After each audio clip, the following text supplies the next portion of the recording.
This is Undaunted.Life, a man's podcast. I'm your host, Kyle Thompson. Let's get into it.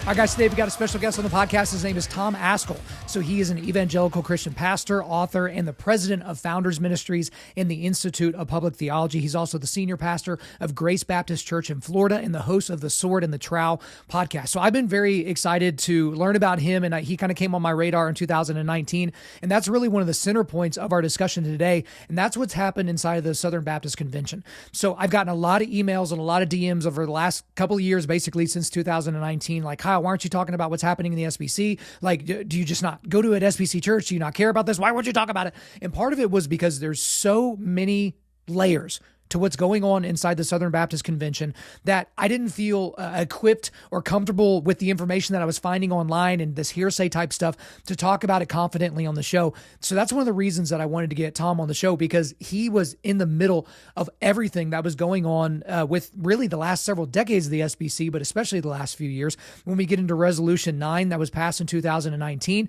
what he and Vodi Bakum were trying to do this year at the SBC National Convention to try to counteract that. But there's a lot of these postmodern kind of humanist ideologies that are kind of taking hold with some of the most prominent people inside of the SBC. And so we talk about that. We talk about if he thinks the SBC will eventually disband or split. We get into some other subject matters, but the other big thing that we talked about is Christian nationalism. So that's another topic that's very, very big that a lot of people have asked me about that I haven't spoken about explicitly at length about on this particular show. But we get into that. Like, should we embrace that label? What does that label even mean when people say, hey, we didn't even have a Christian founding, or, all Western countries are essentially the same? How do you respond to that? But then we also, towards the end of the podcast, we talk about masculinity and manhood inside the church. We talk about the liberalization of seminaries, what can be done about that. We didn't have all the time in the world today, so I know there's some follow-ups out there that you guys would have surely wanted me to ask, but I just kind of had to move on and kind of keep the ball rolling. But I really, really enjoyed my time with Tom. So without further ado, let's get into it. Tom Ascol, welcome to Undaunted.Life, a man's podcast. Well, thanks, Kyle. Glad to be with you. I told you off air, I've been looking forward to this one for a while because there's a couple of big topics I want to get into today. But for those that don't know you, obviously I talked about you a little bit in the introduction, so I kind of gave your background. But give me the Spark Notes version about how you became a professional Christian, because I'm assuming when you were just a little tyke, maybe you wanted to be in the Army or be a Major League Baseball player or something like that. You probably didn't think you would be doing what you're doing now. So how'd all that go down? Yeah, well, I was raised by a godly mother in a troubled family, and she was a praying woman, and I'm the youngest of six. All six of us came to Christ, and there's some that are in heaven now, but the rest of us are persevering in faith at this stage of our lives. It's a testimony of God's grace. I wanted to be a lawyer, but God determined that he was going to make me a special example and trophy of just how sovereign and powerful his grace is. There you go. He saved me. And it's an incredible thing for me to stop and think about. I should probably be in prison for axe murdering, but God stopped me and arrested me and brought me to himself. And you've been a pastor for a very, very long time, senior pastor of Grace Baptist Church there in Florida, podcast host, written books, helped out with a bunch of other things. But probably the most prominent thing, and one of the things I want to talk with you the most about in the past year or two, is what's been going on at the Southern Baptist Convention, or the SBC. And there's so much detail in this, Tom, that I've neglected to talk about it on my show when I've done my solo episodes, because I'm like, this is seemingly too complicated. Not everybody that listens is SBC or even cares about the SBC. But right. If you could, because we're going to get into, Resolution 9 and, kind of what you and Vodi did and all that. But can you just give us an overview of the issues that have come up with the SBC over the last few years? And then, we'll start digging into what you were trying to do to counteract them. Yeah, well, the Southern Baptist Convention is not like other denominations that your listeners may be familiar with, because we're not a church. People will make the mistake and talk about the Southern Baptist Church. Well, there is no the Southern Baptist Church. It is a convention or an association of churches, 47,000 to 50,000, something like that, throughout the United States. It's the largest Protestant denomination in North America, but every church is autonomous. Every church is independent. And so the SBC has no controlling say over any local church. And that makes it unique in the broad landscape of Protestant denominations in the world, actually. But that's what it means to be Baptist. A Baptist church is always independent and autonomous. So because of that, we cooperate as we see fit, and we do that voluntarily. So there's no coercion. There's no requirements. Oh, you've got to toe the line here. You got to do this. The SBC is autonomous as well, and so they can remove churches and say we're not going to have you as a part of this association, but they cannot in any way try to dictate to a Baptist church what it must do. Now, obviously, you deny the lordship of Christ, or you deny certain specific things that Southern Baptists become sensitive to over the years, then they're not going to let you stay in the association. So because of that, there's always hope for reformation, because it's independent churches. It's not like, oh my, the PCUSA or the United Methodist Church. We've seen all that's happened to them the last few years, where once rot takes hold and apostasy is at the highest levels, there's nothing that local churches can really do about that. Well, the churches that are members of the SBC have all of the opportunity to make changes.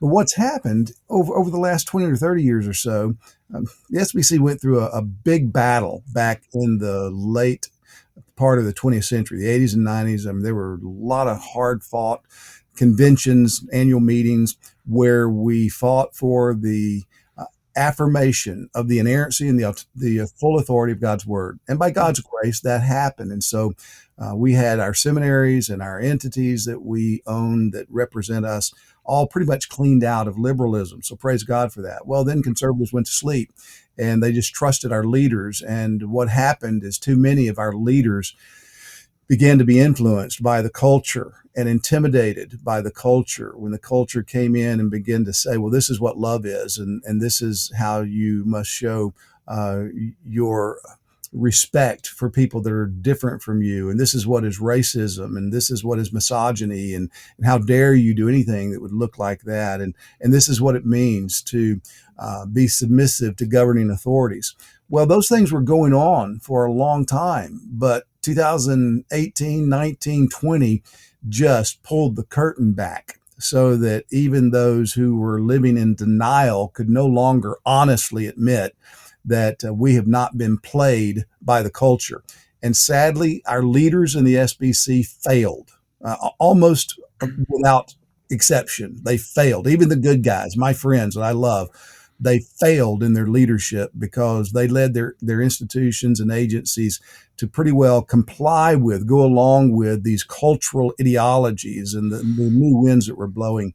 And that's a grievous thing to me, because I think it's a lack of courage. I think it's they did not have the courage of their convictions. Some of them, I think, really privately believe this. I've had them tell me that, privately, we're with you, but publicly they refuse to take a stand. And it has gotten us in a mess. And it matters, Kyle, because the SBC owns 6 seminaries. It owns the largest missionary sending agency, I think, in the world, certainly North America, and a home missionary agency as well, and church planting network called the North American Mission Board. So the SBC matters, and it's either going to matter for good or it's going to matter for ill. And my great fear is that we're on a downgrade, and unless God grants repentance and real reformation revival, we're going to see a lot of bad things continue to happen and be exacerbated in the years to come. Tom, there's so many tendrils that come off of that I want to talk about, and hopefully we have time to do it. But to just kind of keep this moving a little bit specifically, you came on my radar in 2019 because of all the hubbub with Resolution 9. And so Resolution 9 feels like, to me, for someone that hasn't spent my whole life in the SBC or studying the SBC or any of those things, That felt like a turning point, not just for the SBC, but for Christendom in the United States. And I'm trying not to be hyperbolic as I say that, but if you could, please give us a rundown of what Resolution 9 was, kind of your response to it, and then kind of what ended up happening with it. Yeah, well, Resolution 9 came up. Southern Baptists have an annual meeting every year in June, and it usually goes for like a day and a half or 2 days or so. Well, in the last session, and the last closing minutes of the last session of our 2019 convention, there was a resolution introduced by the Resolutions Committee, and it wasn't done. It was certainly done indelicately, and you might even say deceitfully. A lot of accusations have flown about that.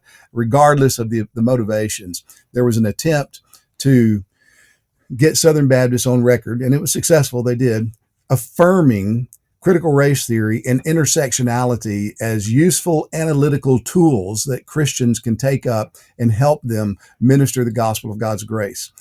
Now, nobody was talking about CRT or intersectionality on a broad scale in the SBC before that. I was alert to it because of some other things that had happened in the previous couple of years, and I'd gone to school. I tried to learn about it because I saw this creeping in at different places. But I guarantee you that no more than 10%, if that many, of the messengers from our churches that were still left in the room at the close of that convention probably had even heard of intersectionality or critical race theory, certainly didn't understand. Yep. I've had people that voted for that resolution come up to me and tell me I didn't really know what I was voting for. I'd never heard of these things. I just trusted the platform. I trusted the people in charge, the leaders who recommended that we ought to approve this. And so I and a few others, when we found out about it, we offered some amendments. We tried to fight it, tried to do whatever we could to get Southern Baptists not to go on record affirming these things, but we failed in that attempt. But with the failure, I think God used the failure, our failure, in even a more dramatic way than perhaps he would have had we been successful, because it caused people to stand up and say, wait a minute, what just happened there? What's going on? And we produced a documentary that came out of that, by what standard, that, I don't know, it's been seen hundreds of thousands of times now as well. So God overruled it and is overruling it for good. But boy, it was a real commentary on how bad off we are. Well, and to be honest, Tom, most people don't scroll through their news feed and see anything about the SBC. But in 2019, that was different, because all of a sudden, a lot of people that never talked about this were talking about it. It's like, okay, something's happening here. And it's not because there's a slow news cycle. Again, that's still in the thick of Donald Trump's presidency. So every time he sneezed or farted, it became, headline news or something like that. Yeah. But, you didn't just sit by and be like, oh, gosh darn it, oh, shucks. I guess that's just what's going to happen now. You and the Lion, Vodi Bakum, tried to do something about it during this year's SBC National Convention. So what did you try to do? Because I was a fan of this, and I was trying to get both of y'all on the show before it happened, and we couldn't quite work it out. But what did y'all try to do, and what was the outcome? Yeah, well, in 2020, the convention didn't meet, and I was prepared to offer every parliamentary maneuver I could come up with that would be legitimate to try to get us to rescind that resolution that we adopted in 2019. Of course, COVID shut down everything, so we didn't meet. So 2021 rolled around, and there was talk about doing that. We actually put together a resolution that had over 1,300 signatures on it, unprecedented in the history of the SBC. And the Resolutions Committee rejected it, wouldn't even bring it out, wouldn't let it be discussed or debated by the messengers that showed up. And a lot of messengers showed up specifically to vote for that resolution. It was atrocious. Again, failed leadership. We heard from the resolutions chairman in 2021, the world is watching. We heard that all the time. And it's like, okay, we don't want to do anything that's going to make people think ill of us. We want to be nice. We want to be seen as kind, rather than actually, in my estimation, being kind and being loving, which always goes with telling the truth. So out of that, I've had people for years say, hey, we want you to run for president of the SBC. And my standard answers, I'd rather be beaten with a bag of pennies. I'm a pastor. I love the church. I pastor here in Cape Coral, Florida. It's what God's called me to do. Our church is Southern Baptist, but that's not our identity. I think we're the best kind of Southern Baptist church, and that is the kind that doesn't think, oh, good night, the SBC is the be all end all in the kingdom of God. I mean, it's not. It's useful. It's done some wonderful things. It's got tremendous potential for good or for bad. And so we have participated on that basis. But finally, there were people that convinced our elders here at the church, that sat down with them and said, hey, listen, here's why we think you guys ought to be willing to let Tom do this. So the elders bought it. In fact, the elders in the course of a week went from no way to saying, yeah, we believe this is God's will. And an interesting kind of twist to this is, man, I was ragging Bodie pretty hard and saying, brother, we see these problems, and why don't you let your name be submitted? And he's just, no, absolutely not. That's crazy. And then he began to acquiesce. He said, okay, maybe I will. And he was ready to do it. And we just discovered that he couldn't do it because he's a missionary over has rightly joined a church where he is in Lusaka. And so he didn't have the credentials to actually be president of the SBC. But there's a pastors conference that meets every year before the SBC. And you don't have to be, there's no real bylaws for that organization. So Vody could be nominated to be president of the pastors conference. So what Vody said was, he said, no, I can't do it, but Tom, you're the one that persuaded me, you do it. And so Vody's voice was added to these others, and our church, we love Vody. We have a great relationship, goes back a long time. So anyway, we said to each other, I will if you will. And we agreed to do that with the only reason is to attempt to take this organization that is not going away and to try to see it begin to make recovery from the retrograde, the downgrade that it has been on now for many years. So you did that, and just to kind of, go toward the end there, didn't work. Neither one of y'all were accepted into those positions. I don't know. Was it ever actually close or in question? Because I remember crossing my fingers, sending prayers towards Anaheim, that this would happen. But what was the kind of the final tally? Were y'all ever really close in the running? No, I can't remember. I think I got, I don't know, 30% or 35%. Okay. I don't remember. And Vody, I don't remember his either. But there was just the whole SBC machinery came out against this. They thought it was unfair for Vody, as somebody living in Zambia, to even want to be president of the pastors conference. And there were all kind of things said about me. It's just stuff not true. Some of it's true, but a lot of the stuff was just made up. Well, Tom, it feels like anytime the machine puts all of its ire towards one person, I usually start paying attention to that person more, right? Because the entire, we already mentioned Trump in this podcast, the entire political machine gave all of the attention and, took all the oxygen out of the room starting in 2016. And that just kept going. And it's still going on today. There's so many news, agencies are like, oh, thank God he's running for president again. And he announced 17 years before the next election, this is going to be great for ratings. But, to kind of get up, and we have so many other things I want to talk about today. So we'll kind of put a bow on the SBC stuff with this question. Do you think, and I know you're not going to prophesy this, but do you think that the SBC will eventually disband entirely, or maybe more likely have a split where there is a legitimate schism where here are the people that believe this and here are the people that believe that? Here are the people that want to make sure that we have critical race theory and all these other whatever isms that we can use as a lens through which to view the world and all that nonsense, versus the other people that are like, well, we have the inerrant word of God here, so let's go to this and let's operate according to this. How do you see the future of the SBC shaking out? Yeah, well, I tell you what's already happening is that churches are leaving.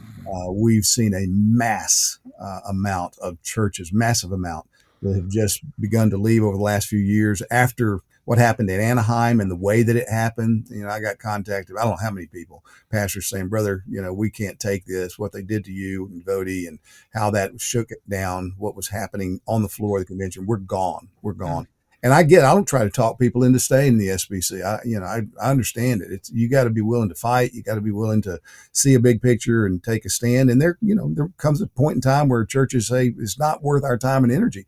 I get it. So I think that's what's going to happen. I don't think we're going to see a split. But do I believe it can be recovered? Yeah, I certainly do, because we have a God who raises people from the dead. And if I didn't believe that, well, I would certainly get out. I don't know if he doesn't need the SBC. So, the SBC can just carry on and do even worse and become horrible in multiple ways. God's kingdom is not going to miss a beat. So I don't know what the Lord's going to do. Every church is going to have to determine their own sense of stewardship about that.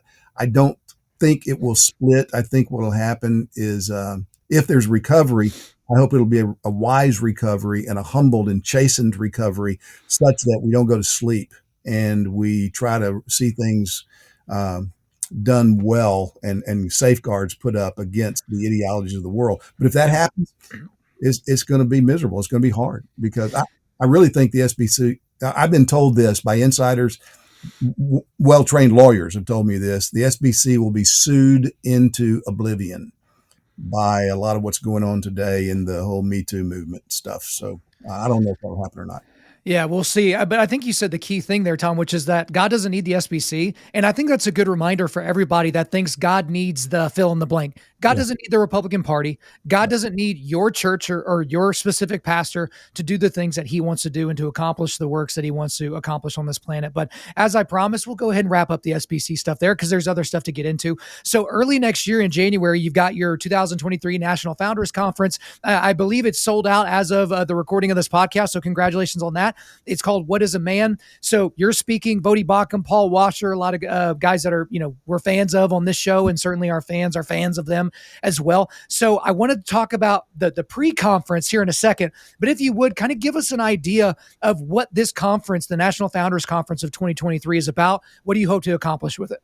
Yeah, well, we set this theme and agenda a couple of years ago. And again, God was very kind to make it almost prophetic and certainly timely because now we've got a Supreme Court justice who says she can't tell us what a woman is. Yeah. And that's just kind of a public, again, in your face. Well, Tom, she's not a biologist. I mean, come on. Like, how could she possibly answer without the credentials, I know. We're just, our society is so drunk on postmodernism and just evil and wickedness. And rather than standing firm and declaring, no, there is a clear definition of man and woman because the God who created this world created men and women, the church has kind of gone silent. And we've had people like J.D. Greer and Ed Litton and others say, we need to use pronoun hospitality. So, if somebody tells you they want you to call him he or her or she or z or whatever, then, be hospitable, be loving. Yeah, forget about truth and all that nonsense. We don't need any of that. That's why, I mean, you don't love people if you lie to them. If you participate in their lives, you're not loving them. So we've just been played, man. We got so much confusion and biblical infidelity in certain sectors of the Christian church that you can no longer assume that we all will answer the question the same way when you ask, what is a man? And so that's what we're doing. We're going to deal with biblical anthropology, and we're going to go hard after it from Genesis all the way through.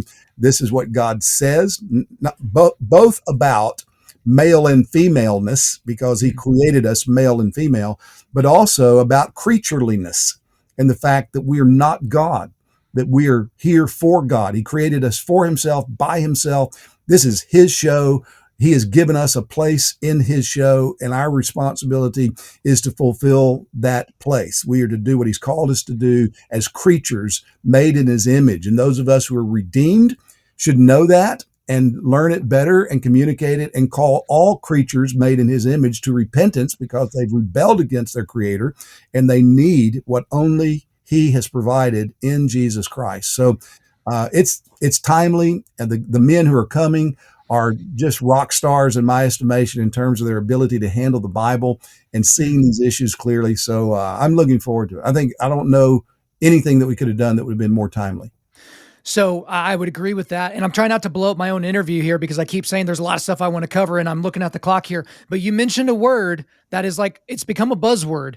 And that's love, right? Yeah. How do we love people? So you specifically talk about the pronoun thing.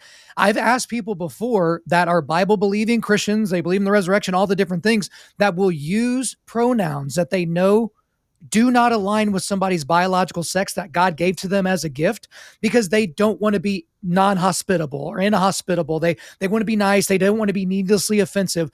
But I think with everything, whether you're LGBTQ affirming, whether you're trans affirming, whether you're complementarian in your heart, but egalitarian, in public or something like that, everybody has this very warped sense of what love is. And they think apparently that love is saying all the sinning you're doing, no big deal, because the overarching thing for everybody is love. I actually want to read this because I've already talked about this on my show, but you probably saw this online.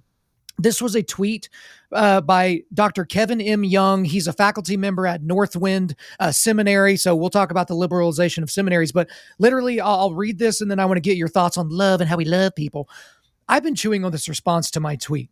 I've realized that for me, gay marriage actually paints a more beautiful semiotic of Christ and his church than a mere hetero one. A mere hetero one. God's kingdom is diverse in makeup, experience, and belief, but one thing unites above all: love. Okay, so you got jackwagons like this out there saying things, and you got all these morons online that are like, yeah, sounds plausible. Yeah, that actually seems to make sense because God is a God of love. Obviously, he's certainly not a God of wrath. There's only the Lamb of God, the Lion of Judah is too scary. We don't want to talk about him. So I know I just went on my own little tangent there. So save me. Talk to me about love, Tom. Yeah, well, that statement is heretical, blasphemous. This guy should not. I mean, if he's a Christian, he is so bad off. He needs to just resign from every position he has and have Yeah, somebody. he's a professional pastor. He's a faculty member at a seminary that apparently exists in real life. So there you go. I mean, again, this is an indication. That's another indication of how far we have been overrun by the culture. And I mean, it's not love to lie to people. Love, 1 Corinthians 13 says, rejoices in truth. Mm-hmm. Rejoices in truth. Where there's no truth in telling a man he's a woman or using a pronoun that would make him feel good because he wants to be a woman or thinks he is a woman, whatever the level of dysphoria there might be there. What's happened, Kyle, is in our churches, we have substituted neighbor love, which Jesus tells us we must have, for neighbor nice. And we think that if we can just be nice to people, that's being loving. Well, I'll tell you what, I would rather be thought mean while being loving than to be thought loving while being unkind and harsh and brutal to people, because you're sending them to hell with all kind of nice feelings about them.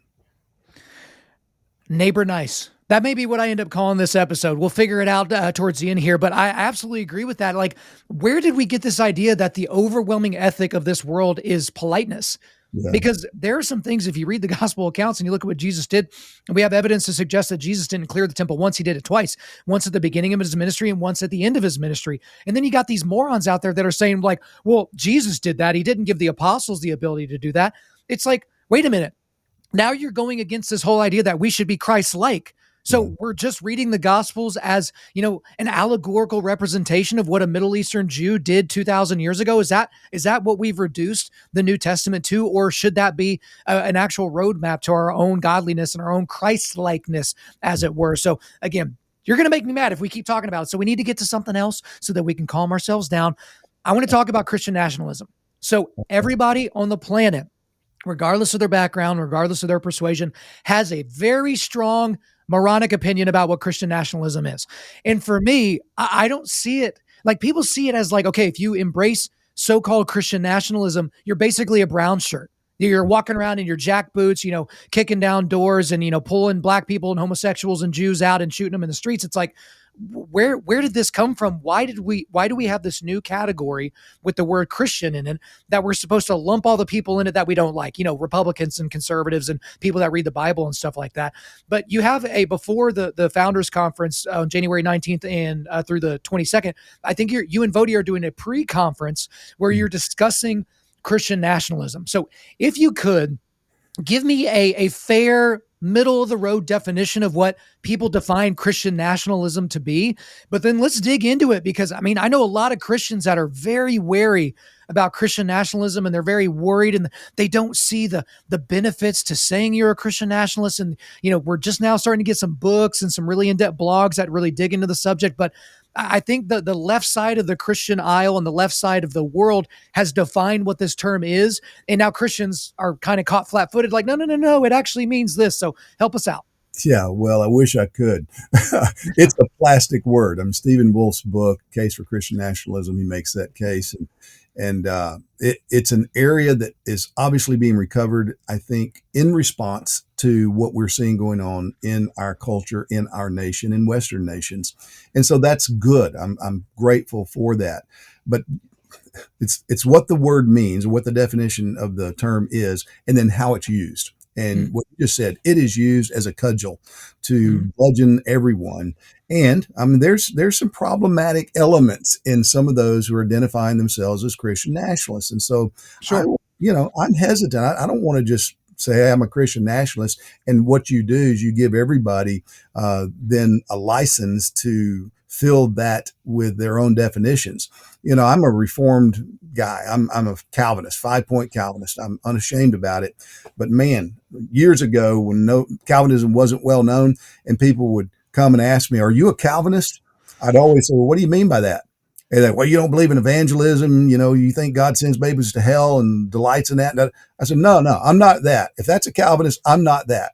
And I'm having to do the same thing with Christian nationalism today as well. What do you mean by it? If you mean somebody who believes that God has appointed the places and the times of our existence and that he has put me in this nation at this time, and that my responsibility to love neighbors means that I need to think in terms of proximity. And what does that mean? I can more easily love somebody who lives here in the United States than I can somebody who lives in Botswana. And that's just inevitable. And that what God has done in this nation is worth celebrating in the good that's been accomplished. And I want to see it accomplish more good. And I want to see the influence of Christ's lordship over every square inch in the borders of these United States. Yeah, I want that. Does that mean that I want a theocracy? No, I don't want that.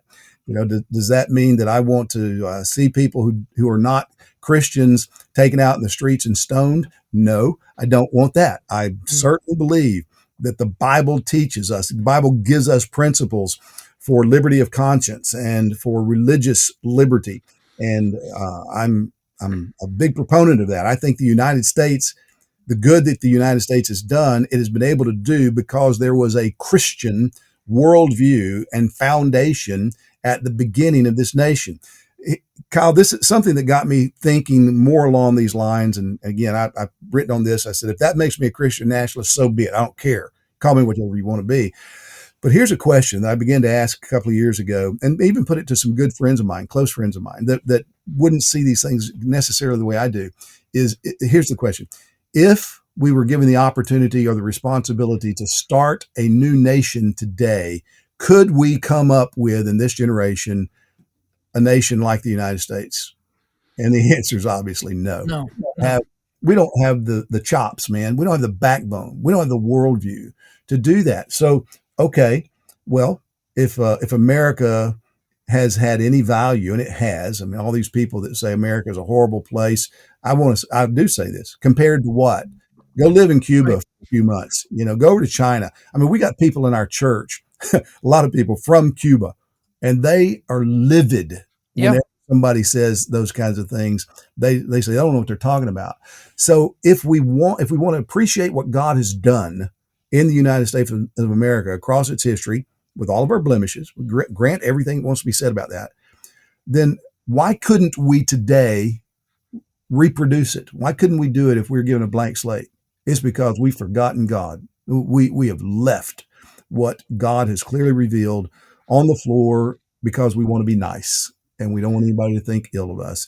And those days are over. Man, I got grandkids, and that, as much as anything, has motivated me to stay in this fight, because I don't think God can change everything in a day. So I'm not discounting what he can do, but there's no evidence right now on the horizon that I can see that I'm going to live to see a change. I hope there will be a change, but man, if nothing else, I want to leave some signposts for my grandsons and granddaughters so that they can look back in 20, 30, 40 years and say, well, you know what, old Paps, he said some things and he was on the right side of these issues, and maybe God would use that in their lives to stand firmer and do better than we've done. Well, I mean, the signpost for us should be our founding documents and what the founders actually believed at the moment, because to kind of go into your theory a little bit more as a thought experiment, there are people in the world that think the Western countries, so include and disclude any countries that you want to say in Western countries, they think that they are fundamentally the same and superficially different, but it's the exact opposite. they're superficially the same and fundamentally different. Because when we just go back to our founding document, and there's this new movement in the last probably couple of decades that, oh, the founders weren't Christians. They weren't reading the Bible and then creating the Declaration of Independence and then creating our Constitution and all these different things. It's like, I think there were like 51 or 52 signers of the Declaration of Independence. Not only were basically all of them Christian, over half of them graduated from seminary at the time when seminaries were legit places where people actually studied the Bible and studied church history and studied theology and all these different things. So this idea that we're somehow the exact same as Canada or England or France or Italy or any of these types of things, it's like, based on what? Like, Right. by what standard are you saying that these things are the same? And I think it goes back to this whole Christian nationalism thing, to where for a guy like me, like I've toyed with the idea of making Christian nationalist shirts, like I told you, just to start that conversation with people, because it's like, look, I'm not thinking that there should be a theocratic fascist headed up by, whoever's favorite Christian is at the moment or something like that. But at the same time, it's like, it goes back to an answer that your Senator Rubio, gave during the run up to the 2016 election for the Republican ticket for president. He was asked by an atheist at a, stump speech or, whatever he was doing, hey, I'm an atheist and you're a Christian. Like, why should I vote for you? Because you're going to be using your Christianity in the things that you're doing. And his response was perfect. He says, you better hope that I do, because my worldview gives you the foundation for human flourishing that atheism or secularism or, humanism doesn't give you. And it was the perfect response. So to a degree, shouldn't we just embrace it and say, damn all the people that think that, this is some sort of nefarious thing? Like, I don't care. Like, this is how we're going to define it and operate moving forward. Yeah, I don't know. I think that the jury's still out on that in terms of what kind of language we use, but the principles that are being uncovered and being extolled right now, I'm grateful for so many of those. And there's a lot of good spokesmen that are speaking up, and there's people that are trying to give more critical analysis to this. I mean, I'm not all the way finished with Stephen Wolf's book, but he came on my radar 2 or 3 years ago. He's doing his PhD at LSU. And I'm just reading some of the things he's writing. So I called him and we had a wonderful conversation. I appreciate him. He has written things that we need to consider. He's uncovering things from our Protestant heritage that we need to give attention to. Again, I think the book's he was not trying to do everything in the book. So I don't, he was, for what he's trying to do, I think he's done a good job in helping to move this conversation forward. But with that, we have to be careful that we're not miscommunicating. And man, that's just, it's a minefield, because you can turn the conversation off immediately or say things in a way that people who are listening to you that you really want to influence assume is almost the opposite of what you're contending for. Let me give a plug to one book, Mark David Hall's book, Did America Have a Christian Founding? Yeah. That is a superb treatment from a very scholarly approach to answer the question that he poses in his title. So I actually picked up that book a while ago and haven't had the chance to take a look at it. But yeah, I would absolutely co-sign that, just because of the people that have co-signed it and said, like, yeah, this is something you need to check out. So Mark David Hall. And what was the name of the book again, just for our listeners? America Have a Christian Founding. I mean, because I was raised saying, yeah, America was basically a Christian nation. All Christians founded it.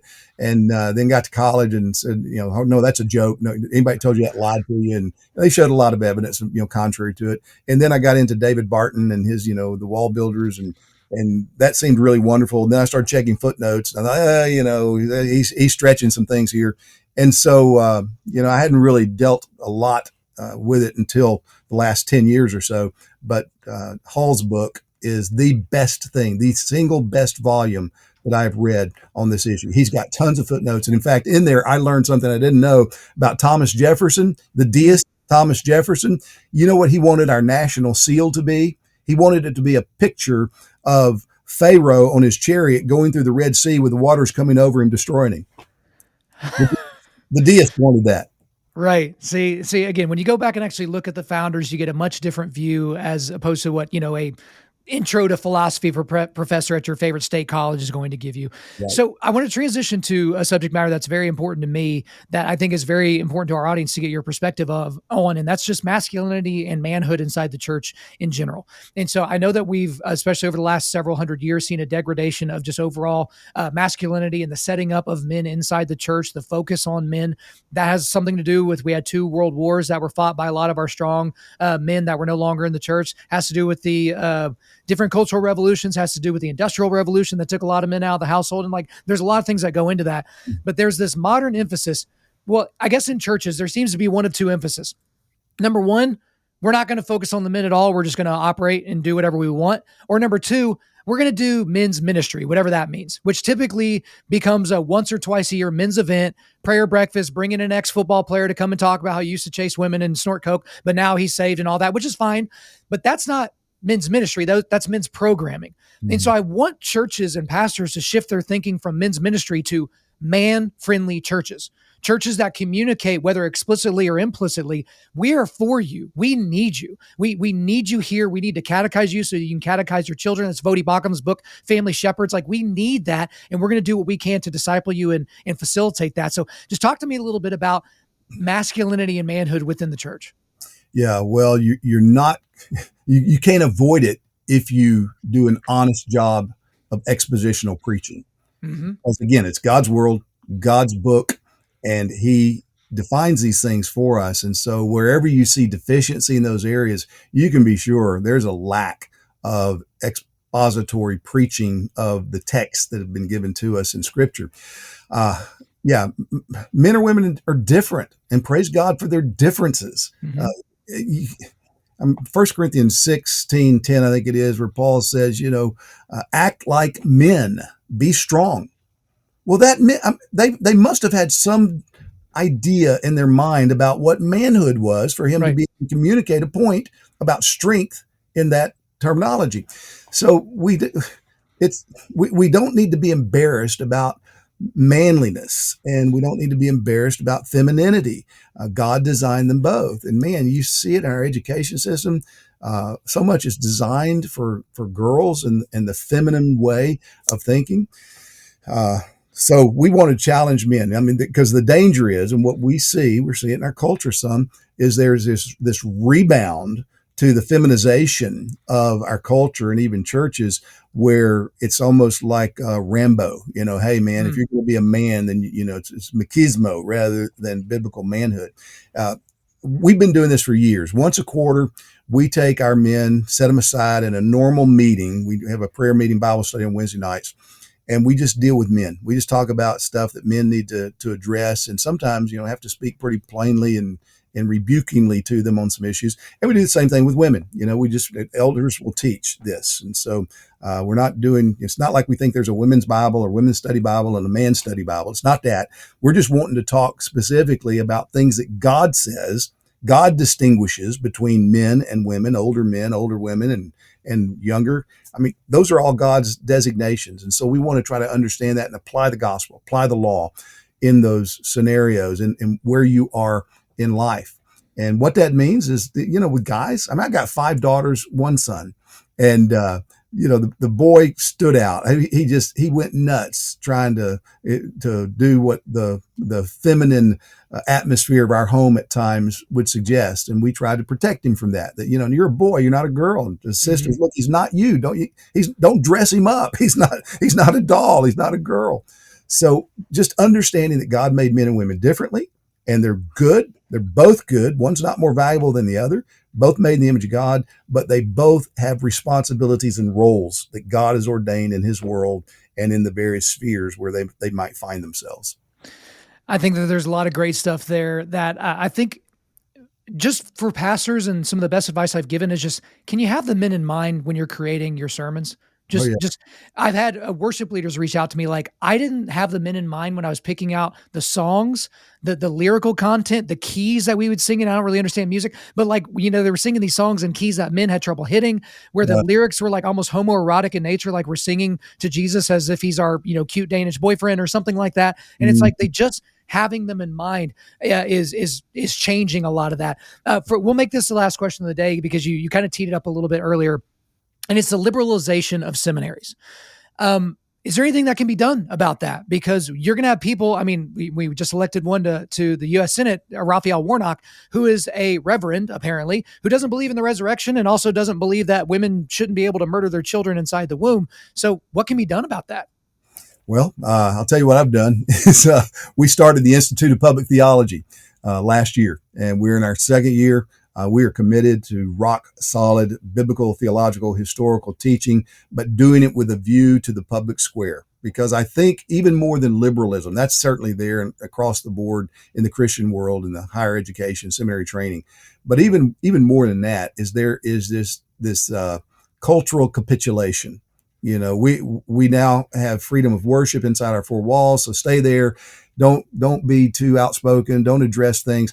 And man, our theology needs to be public because God is public and God is the one who speaks to us the truth of his word. So this Institute of Public Theology that we've started is designed for that very purpose. You know, praise God for every good thing that's done in every academic institution, but we are on record with having only the kind of teachers that are unafraid to lay it on the line. And I would put our faculty already in our second year up against any faculty in the world. Man, we got Vodi Balcom, Tom Nettles, we got Mark Coppinger and Carl Truman. We got good guys, solid men who are unafraid to speak the truth and not flinch. And so that's one thing. You know, we see more of these institutions popping up over the last 10 years or so, and I'm grateful for every good one that does every good thing, any good thing. But we have a specific approach that we're taking, and unashamedly so. And we believe it's what's going to be necessary in the years and generations to come. Well, that's great. I'm so happy that you've been able to pull something like that out. And I really appreciate all the time today and all the different subject matters that we've gotten into. But for now, that is all for me. Is there anything else you want to get off your chest? No, man, I appreciate all you're doing. It's a big war. And what I tell people all the time when they say, what about that guy? He didn't dot the I's with us or cross the T's with us. I say, that's all right. He's got a gun. Let's help him point it the right direction so he's not shooting us in the butt, and maybe he's taking out a few enemies. You know, we love that. All right. Sounds good. Well, Tom Ascol, thank you for coming on Undaunted.Life, a Man's podcast. Yeah, thank you, Kyle. There you go, guys. I hope you enjoyed my interview and my time with Tom Ascol. But before we let you go, we are going to do a quick resilience boost. At Undaunted Life, our mission is equipping men to push back darkness with content that forges spiritual, mental, and physical resilience. So here are the links I've got for you today. I've got a link to the Founders Ministry website. I got a link to an article that is from him that was on his website. It's called "The SBC Must Be Shaped by the Word, Not by the World." I thought that was a fantastic article, so I included that here. I've also got a link to the 2023 National Founders Conference, so you guys can get a little bit more information on that because we did talk about it on the show, and a link to the website for the Institute of Public Theology. All right, guys, thanks so much for listening to the show. We do appreciate it wherever you're listening to this. Please subscribe, rate, and leave us a positive 5-star review. If you want me to come speak live at your event or on your podcast, just shoot me an email to info@undaunted.life. That's info@undaunted.life. Follow us on Instagram and like us on Facebook, and check out our website for everything else, including how to donate to keep more content like this coming your way. Just go to www.undaunted.life. And as always, we want to thank the band August Burns Red for allowing us to use their music on our content. The music on this podcast is their song Cutting the Tides, which is off their 10th anniversary re-recording of their album Leveler. The links are in the description. I'm your host, Kyle Thompson. Remember, keep pushing back darkness, keep forging spiritual, mental, and physical resilience, keep seeking the Lion of Judah.